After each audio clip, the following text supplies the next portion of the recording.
அன்னை தமிழிற்கு முதல் வணக்கம். என் ஆருயிரான தலைவர் தளபதி அவர்களுக்கு உயிர் வணக்கம்.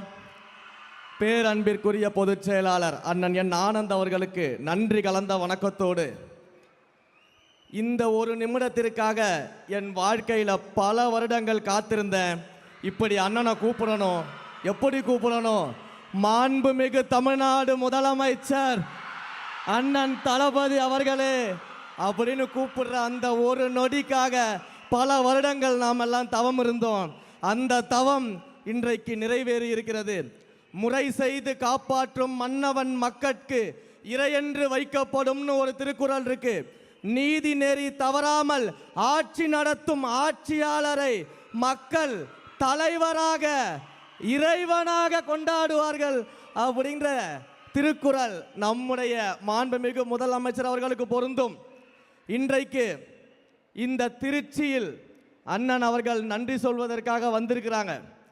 இதே திருச்சியை தங்களுடைய கோட்டை கோட்டை என்று சொன்னவர்களுக்கெல்லாம் அதை வெறும் மனக்கோட்டை தான் காட்டி அதையும் உடைச்சி இந்த மலைக்கோட்டை மாநகரை தளபதியின் கோட்டையாக இன்றைக்கு நாம் மாற்றி இருக்கிறோம். சாதாரண நபர்கள் எல்லாம் வேட்பாளராக நிற்க வச்சிருக்கிறாரு. சாதாரண குடும்பத்தவர்களை வேட்பாளராக நிற்க வச்சிருக்கிறாரு. இவங்கெல்லாம் நம்மளை எதிர்த்து ஜெயிச்சிட முடியுமா அப்படின்னு பகல் கனவு கண்டுகிட்டு இருந்தாங்க. ஏன், சாதாரண குடும்பத்திலிருந்து வந்த என்ன ஸ்ரீரங்கம் சட்டமன்ற தொகுதியின் வேட்பாளராக அறிவிச்சாரு. அறிவிச்ச உடனேயே இந்த திருச்சியின் முதலாளி என்று சொல்லக்கூடிய பல பேர் என்ன சொன்னாங்கன்னா, ஸ்ரீரங்கத்தில் வெற்றி பெறுபவர்கள் தான் ஆட்சியை அமைக்க முடியும், அது சென்டிமெண்ட் அப்படின்னு ஏளனமாக பார்த்தாங்க.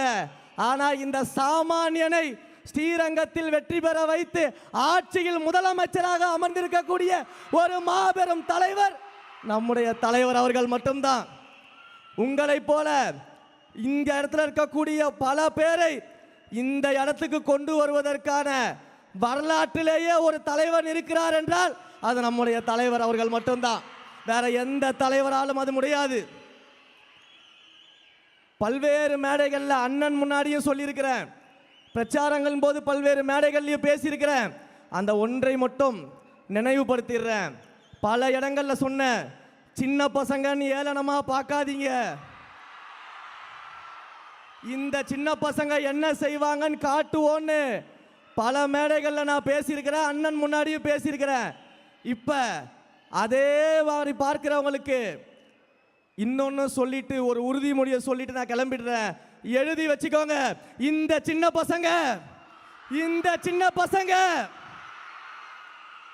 வருங்காலத்தில் எதிர்கட்சியே இல்லாத சட்டமன்றத்தில் எங்கள் அண்ணனை முதலமைச்சராக அமர வைப்போம். இது வருங்காலத்தின் வரலாறாக மாறும். மாண்புமிகு முதலமைச்சர் அவர்களுக்கு என்னுடைய நெஞ்சார்ந்த நன்றியை தெரிவிச்சுக்கிறேன்.